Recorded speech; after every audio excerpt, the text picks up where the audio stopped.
Yeah, the first game is fought in the Ort system, and thereafter the loser chooses from the tournament pool. The game is going to be fought between Pizza Money and Pie of the People. So Pizza Money being Andreas G and Burnt Custard versus the recently victorious Pie Man and Alpha. Now, of course, Pizza Money have had the opportunity to regroup, sit down, rethink, calm down from their qualifying match getting into this final. Pie of the People, as yet, has not. So I think, in terms of mental rest, I would certainly expect that you'll see a lot more calm, calculated measures from Team Pizza Money at this point. I expect that Pie of the People, they're going to be high off that last victory, although I don't think they had to think too hard about that last one. I mean, after the initial shock of my commander's dead and it's been like 2 minutes into the game, they recovered quite well. They played quite conventionally, and because the black team had put themselves on the back foot so hard at that point, they were able to emerge victorious without a huge amount of concentrated thinking. They were just able to overwhelm them through sheer forces and the fact that their economy had been allowed to grow whilst blacks had stalled early on. So, it's anyone's game, of course, and it's best of 3. A single mistake won't necessarily punish you from the tournament. 2 definitely will. Yes. And we're now playing for that grand final prize pool of 150 currency to be confirmed. Would you mind hopping onto the website, as I'm currently stuck in a non-responsive. Marshall. So should I. So yes, you probably should. Let's have a look at this. I believe it's £150. I may be wrong. It is $150. Dollars. I had about a 1 in 2 chance of getting that right because I was very unsure of it being in euros, and I got it wrong. Just need $1. What I need. Or a pound. Or a pound. I could go for a pound right now. That's the currency type. Pounds are where it's at, of course. Right, so we have got Team Pizza Money in the lobby already.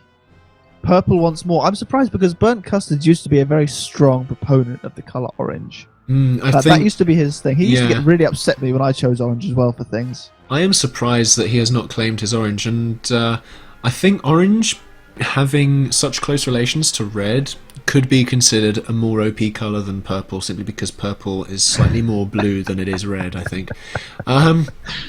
But we'll have to see.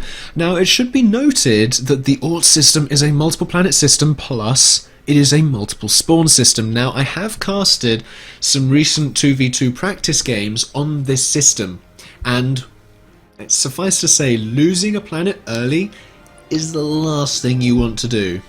Now, don't forget, of course, this is a game with Burnt Custard in it. Now, I don't know how much you remember of the Clan Wars series, but there was an absolutely spectacular win against Team Burning on a multi-planet system involving some teleportation and some vanguards, and I really think that, again, as I've mentioned earlier on in the stream, Burnt Custard is very, very competent at these sort of outside-the-box strategies, trying stuff which is considered a bit left of field, but one of the things he's very good at is focusing his attention over multiple planets. Now, don't forget, this is a 2-player team, so you have got 2 people's attention at any one point. There are 3 planets in the solar system, so at any one point, at least 1 planet will be left unattended. Now, we've got 2 planets which can be spawned on.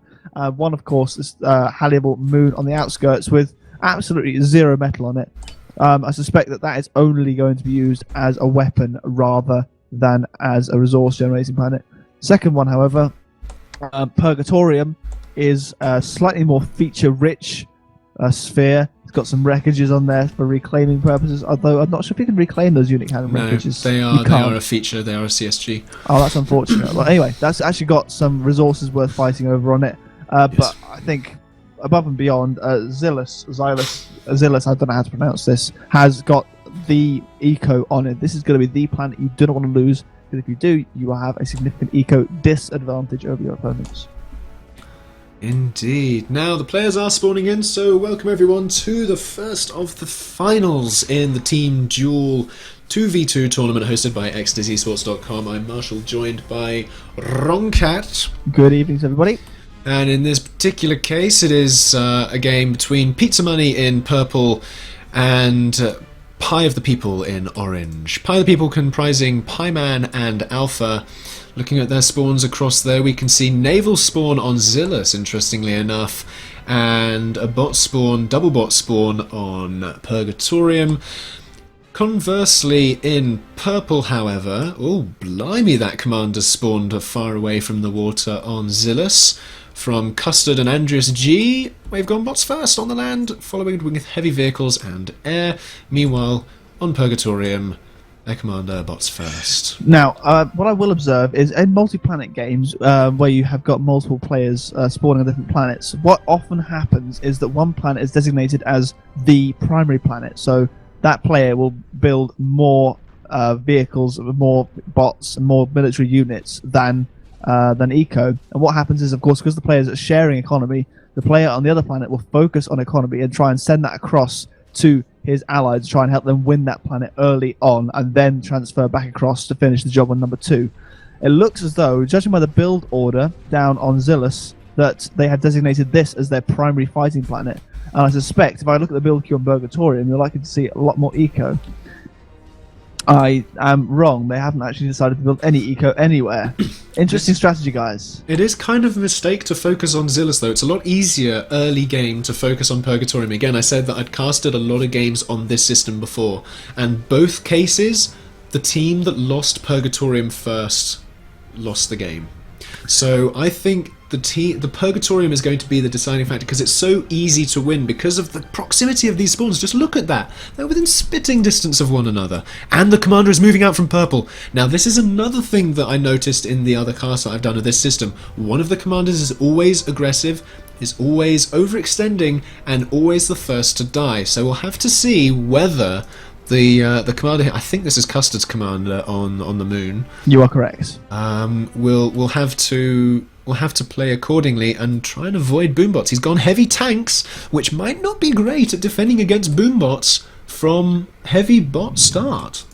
Now, don't forget, of course, that we have 2 players who have got complete control of all of the armies. So although we have Burnt Custard's commander here, it's fair bet to assume that at least in the early game, Custard will be in charge of his fight on this planet. However, let's not forget, he can always jump across, and in fact, he probably has a picture-in-picture window open to assist Andreas with unit control over on Zillus, and likewise, he probably has one open to support Custard. So both players can divert at least some attention to each other's bases. So we're going to be seeing primarily fighting on Purgatorium between Custard and I believe this is Alpha on the Yes. Purgatorium planet. That will most likely be Alpha. I see an additional bot factory going up from Alpha. Will that be the Boombot factory? Yes, it is. It is the Boombot factory, Wow, WrongCat. Okay. And look at this commander from Custard. It is being so aggressive, and there's nothing to defend it. There's nothing to defend it, WrongCat. That's not good. Although, that said, he's got a little raiding force going around the back here. I suspect that actually what he's going for is to try and take out some of this economy, which is not a bad idea in itself. He does need to be careful of those boombots. He probably is very well aware that they are on the cards. He is a seasoned player. He's played on the system before, I'm sure.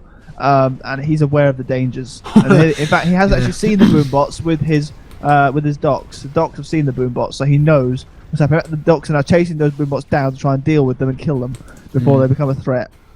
It should also be noted that Custard in the early days of PA was one of the better players at com rushing. Not that he's one of the better players anyway, that's still the case, but he was really good and really practiced and seasoned veteran of the com rush. He knows how to defend his com on the front lines. So, and we can already see there adapting docks into his build queues there to move relatively close to his commander. But actually, looking at it, Orange is answering pretty well with this turret positioning. That's heavy turret positioning, which will counter any com push, but the Pelters going up should be able to deal with it in This kind. is going to be an all-out frontal assault between these 2 commanders here. This is going to be no quarter given. The winner of this little 1v1 between these 2 commanders is going to have a huge impact on the rest of the game. There's a Pelter being constructed here, trying to take some shots at that enemy commander. Getting a couple in there. There we go. Only does 2% at a time. He needs to shoot him quite a lot to do any real damage. Accuracy is a problem, but he just keeps chipping away, and he's building now a pelter of his own, trying to respond to that, trying to repair it with a fabricator. That's a very expensive thing to do. So actually, this pelter is doing a lot of damage to Orange's economy by having to force them to repair the commander against damage being done to it. Boombot's attempting to come around the side here. There's enough high damage units there to stop them from doing so. That commander's down to 86% health. I'm not quite sure that's the wise idea. They really ought to focus on the opposing pelter at this point, because that's going to cause some problems for purple now, especially if it fires back and deals with the pelter. There are now 2 pelters for purple, however. I'm not sure that they have realised that Orange have built one to counter it just yet. I think they probably do. They might not necessarily have the scout on it in order to be able to target it, however, and that is of course the case. Now, something to be noted, teleporters are up for Orange. So Orange, knowing that they're not necessarily coming under heavy fire on Zillus, are saying, okay, well, let's send some reinforcements to Purgatorium. And here they come, and Docs and needed, Sparks. actually. Yes, they are indeed. Burnt Custard's Teleport's commander, also however, up for purple retreating. as well now. Yes. And wow, that was perfect unit movement timing there for the purple units there, moving in, scouting that teleporter pretty much instantaneously. Mines going up, however. They do not have the skitter. Do they see the combat fab just spewing into apparently nothing? That teleporter's probably got to survive. That commander put some well-placed super cannons out there. I don't think they should be focusing down on it necessarily. They could either do one or two things. They could focus on the teleporter and retreat, or they can focus on the commander and keep the teleporter alive. Or they can walk into the mines! The mines! Ow. I felt that one. Yes. I almost thought that they'd get away with it, but he managed to clip it with his tank tracks. Meddling kids. Yes. Now, actually, the orange team are the one with the successful pelter, and the purple team's pelter just doesn't know where the other pelter is, or they can't actually hit each other. I don't think these two pelters are out of range of one another, mutually blind at this point. Mutually useless at this point, I think. Really. Yes. Oh no, I tell a lie. They can, but the purple team just hasn't got the knowledge to actually fire back. I am keeping one eye on the other planet, Zillus. So far, no really meaningful confrontations just yet. A few little units clashing here and there, but primarily both players focused on the fight on Purgatorium, it seems. And there are the T2 bots now going up from purple. All the reinforcements coming through. The purple teleporter now, and the T2 bots almost ready. About to go down. Yes. Oh, they're struggling with their power though. A few units didn't go through, but they'll just be retargeted. But the thing is that T2 bots, if that goes up without getting seen by the orange team, they don't know that it's there.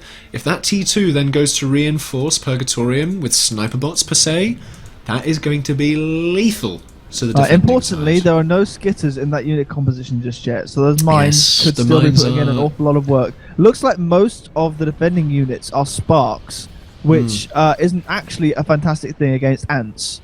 Ants are quite good at dealing with Sparks. Sparks are primarily good at dealing with small, lightly armoured Docs. Ants have got a bit too much armour for the Sparks to really be that effective.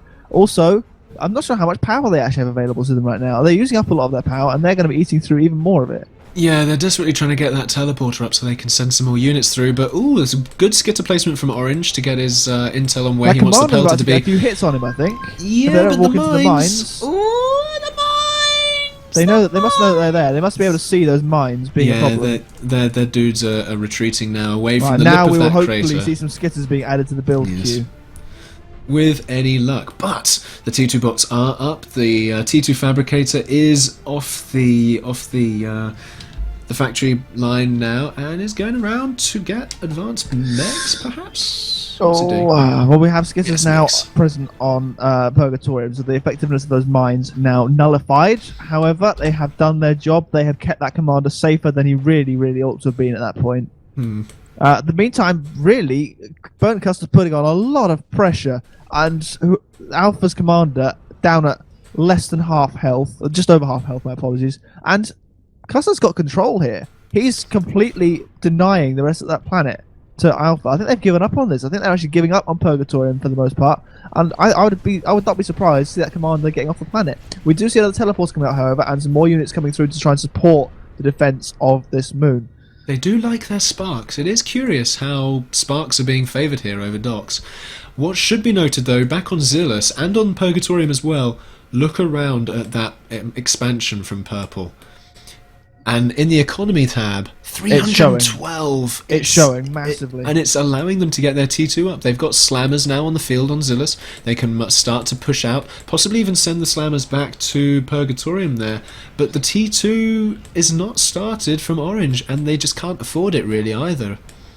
Well, at the moment, both teams are really in the doldrums as far as economy is concerned. In particular, the power for Purple is going to be quite crippling for them. Because they are not able to run that teleporter without some power. They have it switched off, in fact, at the moment, to try and preserve some power. I'm not quite sure. It looks to me like Orange is sort of hovering between staying on Purgatorium and trying to fight for it, or just running away, but I can't see that they have not got the right unit composition for this. Sparks are the wrong unit for this. I think the last thing they want to do is run away. The last thing they want to do is relinquish this planet. I will stand by that from experience of other games. I agree with you, but at the same time, Sparks versus Ants is not going to go well for them. They just don't have much of an answer to what's going on here. And the teleporter from Purple is now back online.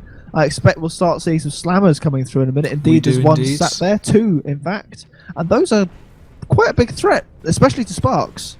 Yeah, and even if we see...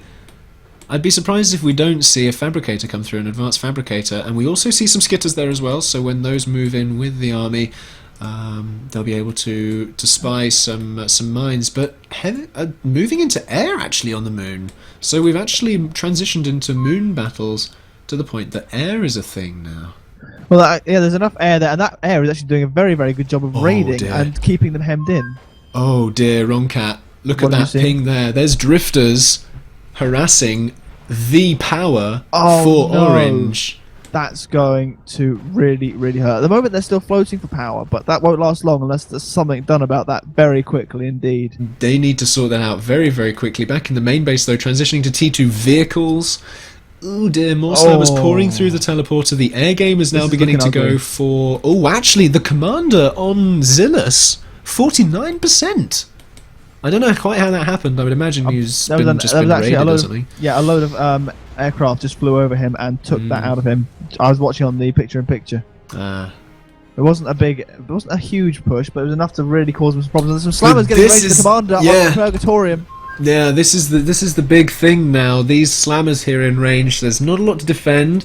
There's sparks, but there's no point defense. There's no pelters, and here we go charging in for the all-in. There are skitters in the force as well, so they can see the mines. They know where they're not supposed to tread. Uber cannon's getting off. I don't think this is going to work for Purple. I think Orange will just about be able to defend, but the commander's taking damage though, and even if the commander doesn't lose to the ground force here, the bombers will be able to snipe. The commander is going to run for the teleporter here. He's got to get out of there. They've lost there their is power. Those drifters.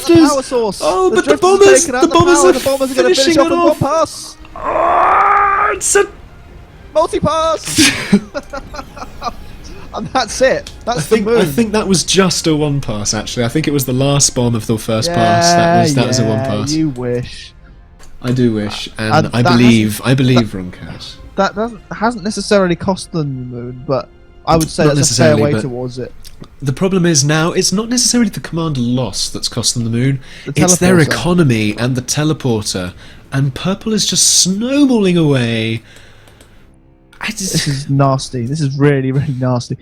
Those drifters have absolutely... They've completely removed any chance of reinforcing the moon. And that was a really, really good play. I just glanced at the Twitch chat, by the way. I have been incorrectly saying it was Alpha on here. It is, in fact, Pie-Man versus Custard on this moon. Moon Pie. Or at least it has been up until now, depending on exactly what they've decided to do now that they've lost the commander. I can't see an avenue here. They're just sending everything they've got on this moon straight towards Purple just to see if they can do something by the looks of things. I don't know. They haven't scouted, so they have no idea what they're about to send those units into. But I can tell you now, it's a lot of pain. Lots of pain. Nowhere near enough. Is trending. Nowhere near enough AA in there. There's bombers making light work of the remaining units on this moon. The thing is now that the moon is on the backhand, the back foot rather, being backhanded. But the economy, the economy It's horrendous how far Purple are in the lead, and their unit count is reflective of that, with almost more than double of that of Orange. They've got more factories, they've got more fabricators, they are controlling this game, and there just isn't much Orange can do about this. Their unit count is predominantly on the moon, and there's a large force, including levelers and slammers, encroaching on the last, already damaged commander. I don't see a way out for Orange at this point. I think they probably realise as well just how resolutely Purple's destruction has been. They're charging the commander straight towards the oncoming forces. They know what this is. That is over in a jiffy. But Orange, as the loser, can now choose the map for the second game in this best of 3. It has to be from the tournament map pool, however. Does it? Okay. It does. Now, what would you say this particular team is going to want to choose? I don't know. What sort of map? Don't give me a specific one. Give me the sort of map you think the Pieman and Alpha might be predisposed towards. One where they can get their T2 up early, one where they're not going to be rushed necessarily, and one where perhaps they can negate the teamwork advantage of Custard and Andreas. So possibly a single planet. I don't think they'll go for another multi-planet game. I suspect strongly they will avoid the Fortress planet like the plague, with bells on. Possibly. We'll have to see. Although, that said, they've been watching the stream as well as everyone else. They'll have seen the strats that Burnt Custard and Andreas are capable of. In fact, no, I lied. They wouldn't have done because they would have been playing their own games at this point. So they might not necessarily know what is in store for them on Fortress.